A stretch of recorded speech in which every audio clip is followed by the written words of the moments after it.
Masih lain, Saudara Menteri Dalam Negeri Cahyokumolo mengeluarkan himbauan bagi pegawai negeri sipil yang bergabung dalam Ormas Anti Pancasila sebaiknya mengundurkan diri.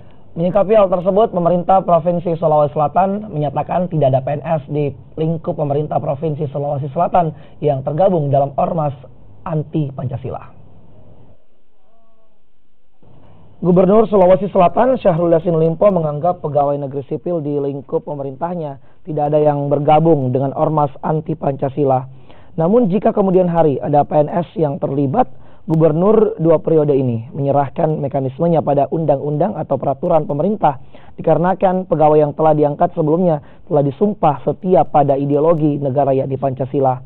Syahrul Yassin Limpo juga berharap masyarakat di daerahnya untuk tidak gampang terpancing dengan isu yang beredar, dengan tetap fokus bekerja dan melakukan hal yang lebih efektif dan juga berdaya guna.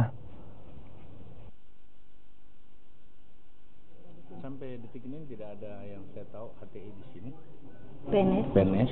Saya belum lihat ya, tentu saya tidak bisa orang per orang saya awasi secara umum. Oleh karena itu di Sulawesi Selatan tidak perlu terlalu ditanggapi hal-hal seperti itu, karena tidak ada yang cukup meresahkan. Ormas-ormas Islam juga di sini, apapun mereknya, tetap menurut saya tetap Pancasilais, ya, tetap dapat dikendalikan, dikoordinasi oleh pemerintah dengan baik. Kalau saya merasa sih Sulawesi Selatan aman-aman saja dari masalah-masalah yang seperti diributkan secara nasional.